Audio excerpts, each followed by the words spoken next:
big leagues. Told her don't miss me. Ballin' like Houston. Ayy, feeling like Whitney. I need a bag, bruh. Send it through quickly. What is up, football fans, UFL fans, but most importantly, Houston Roughnecks fans? Welcome to another episode of the Roughnecks Rundown with your host. I'm Ace, and man, it's been a good week. We had our first live stream that I've used this new software with. It was really fun. I put up a shelf behind me. I got some stuff coming for this wall right here. It's really exciting, man. If you see any Easter eggs behind me, things that you want to know what they are, ask me in the comments and I will tell you what it is. No secrets here. Now, we had a good week. We had the live stream for the Super Draft. The Super Draft happened. It came and went. We were learning about it as it was happening, and it was pretty exciting. So a cool thing was that we did not know how many rounds it was going to be. A lot of people were in our comments saying, I think it's a 7-round draft. Oh, I think it must be an 8-round draft. Ended up being a 13-round draft, but teams could bail out whenever they wanted. And then it just went as long as teams wanted to go. So, the 12th round was just the Showboats and the Defenders. The 13th round was just the Defenders. The Roughnecks bowed out after 6 picks. So we only took 6, which leaves 8 more picks that we have that we can now sign in free agency. So that's really exciting. But I think that we should break down those picks. So let's get into those picks, huh? All right. I'm in the big leagues. Oops. Now, let's go over those picks. How about that? All right. So, Roughnecks Super Dispersal Draft breakdown. We had 6 picks, like I said. Now, let's look at the team first. Our team by numbers. Yes, I used the Reuben Foster graphic that they used on the social media. I think it's sick.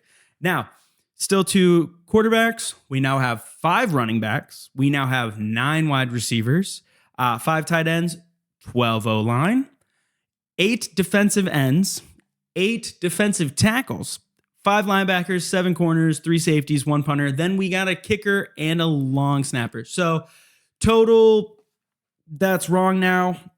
I believe we have 67. So we have 8 left. So 75 total going into camp. Total says 61. It's actually 67. We have 8 more spots. Now let's move on.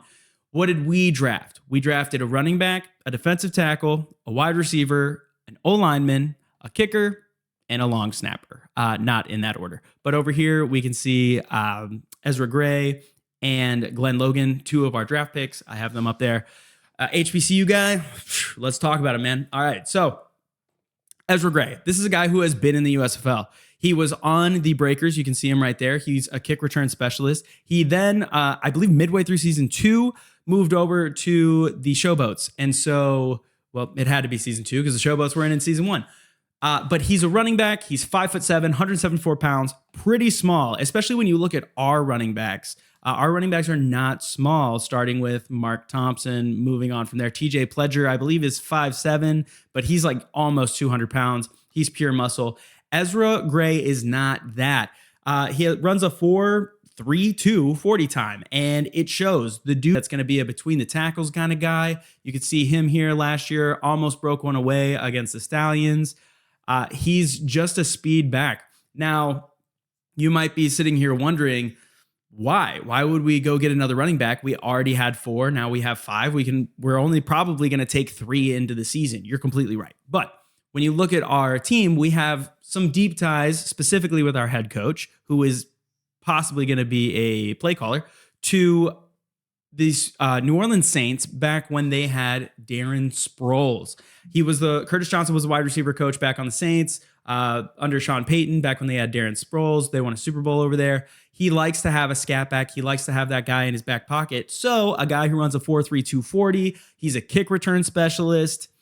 There's a couple reasons we probably got him. One, the Darren Sproles archetype, water bug, that kind of running back. Then kick return specialist. We have Isaiah Henney, who is the best punt returner in the league. And we have Justin Hall, who can return punts and did last year. We have Isaiah Zuber, who has returned kick returns for us the past 2 seasons. So why would we bring in Ezra Gray? Why do we need another kick returner? We don't.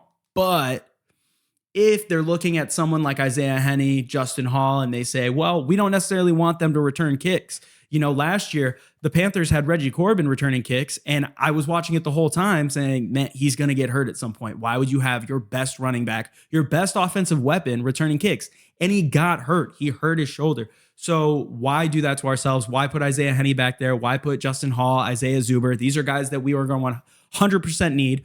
And we could just go into the dispersal draft and get a guy who might come in and be our return guy. He has that speed. He can break one away and nobody is going to catch him. So at first I was very puzzled. If you watched the stream, you saw that I was distraught just by the pick because I saw running back. I didn't think about who it was. I didn't think about what it might mean, but I saw running back and I thought, we don't need that. But maybe. Now, we move on. We move past that. Glenn Logan. This is the guy. This is kind of the diamond in the rough that I think that we drafted in the dispersal draft. Glenn Logan was a 5-year starter, 5-year letter winner at LSU. That is legitimate SEC talent. He started all 5 seasons. He racked up something like 37 starts or something like that. 6'3", 298 pounds. He's a big guy. He was on the Browns practice squad, and he was, I believe, picked up by the Renegades in the offseason here. Now, here's his highlight video. Very high quality highlight video. It's the only one I could really find on YouTube. Now, what I really like here is that when he gets off the ball, he really gets into it. He's splitting blocks. He's getting at the quarterback. Something that all of our defensive tackles have in common, that Quan Drake, he was in Lionel Vitale's ear this entire draft. You can tell because we have 16 down linemen on the defense. He wants guys who can get after the quarterback. We have number 1 and number 2 reigning sack leaders from season 1. Then the number 2, Adam Rodriguez, is also the record holder in the modern USFL era for the most amount of sacks in a career.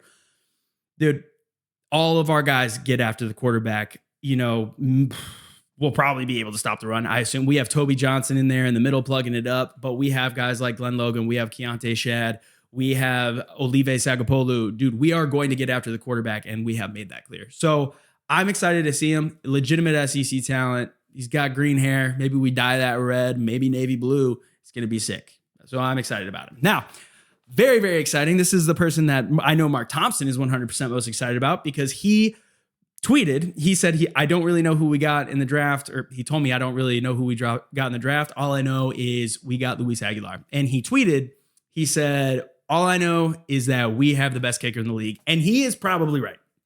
Now, I know there's a bunch of Chris Blewett stands out there, and you're going to say, no, it's Chris Blewett. It might be Luis Aguilar. Luis Aguilar, he's out of Northern Arizona, USFL single game kicking record. That's the big thing. Last year, the Stars beat the New Jersey Generals 28 to, I think, 27 or 26.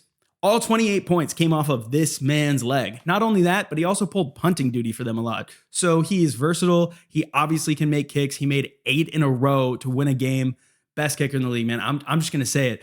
So this is a fun little story. Something, maybe you came here and you said, is Ace really an insider? Does he know anything? I know one thing, and it's really cool. Mark Thompson, the night before the draft, texted Curtis Johnson, and he said, CJ, we need to draft Luis Aguilar. And what do we do in the 3rd round of the draft? We drafted Luis Aguilar. So thank Mark Thompson that we have the best kicker in the league. I'm very excited for him. Some people don't get excited for kickers. Not on this show. We get excited for kickers. So I'm very excited about that. Now, next person, Norman Price. You might be thinking, man, we have so many offensive linemen. We drafted a bunch in the first draft. Okay, Paul Adams, probably retired. That was in all USFL offensive guard. Now, Norman Price, he's a guy who can play tackle. He can play guard. He was drafted in the original XFL draft by the Brahmas. He's 6'4", 311 pounds. People mover. The dude is huge. He got all-state honors and first all-team region at Southern Miss, where he played college, his freshman year in 2014. Like, that was his freshman year. And he got all-state and first-team all-honors. The dude, he's legit. And the fact that we got a starting caliber offensive lineman in the super draft, after we already have basically 2-man deep throughout the entire draft, is awesome. Man, I'm talking a lot. All right. Let's move on. Who else we got? Logan Klussman, long snapper, Kansas alum, 6'1", 233. Don't really know what else to say. He's got a nice smile. All right, moving on. Gene Coleman II, wide receiver, Delaware, 5'11", 194 pounds, runs a 4.5, 540. Not blazingly fast, but pretty fast. It's right around, I believe Justin Hall runs a 4.51. Now, why did I bring up Justin Hall? Because you might be looking at this and you say it was our last pick. We only took 6 receivers. We took Gene Coleman II, who we didn't protect in the original dispersal draft. So why are we bringing him back? Well, he's a guy that doesn't have a lot of tape. He played at Delaware, a very small school. And if you look online, he has I think it's 4 catches that are in a little highlight tape. It looks like huddle. They're impressive catches. Nothing ridiculous. But he then has his tape from his pro day. And from his pro day, he was pretty impressive. His vertical was good. His 40 time, 4.55, pretty good. 5'11, reasonable size, not huge. But what he does have, 20-yard shuttle time. 20-yard shuttle time is 4.31 seconds. Justin Hall, who is probably our quickest receiver, had a 4.35 second 20 shuttle time. Now, I remember the old GM, Bob Morris.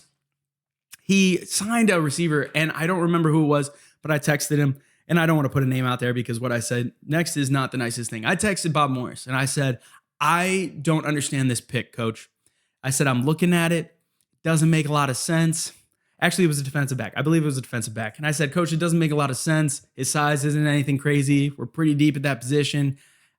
He comes from nothing school. I just don't really get it. And he said, a stat that you're not looking at, that nobody really looks at, and I take a big amount of credit in, or not credit, but he holds a lot of weight in it, is the 20-yard shuttle time. He said that is something that you can't teach. You can't make somebody better. Quick players make plays. So I think Gene Coleman II, I think that's what it is. I think Gene Coleman is one of those guys that's going to go out there and he's just going to make plays for us, man. He's got good hands. He's got a good vertical, great body control. But the big thing is that he runs good, crisp routes, and he's able to make those good cuts. We got some good players in this dispersal draft. I'll admit, I was sitting there. I wasn't super impressed with it. I was a little bit annoyed. Why did we get a running back? Why are we getting, we're redrafting Logan Klussman. I forgot to mention, we also didn't protect him in the dispersal draft.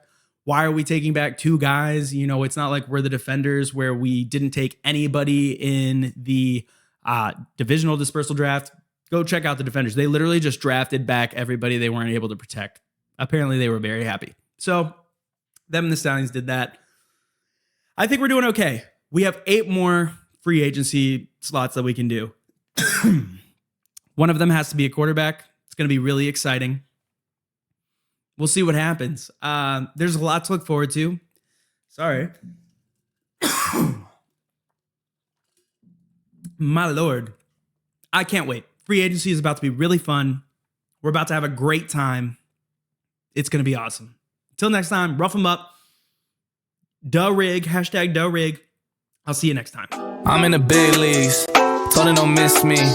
Ballin' like Houston. Ayy, feeling like Whitney. I need a bag, bruh. Send it through quickly.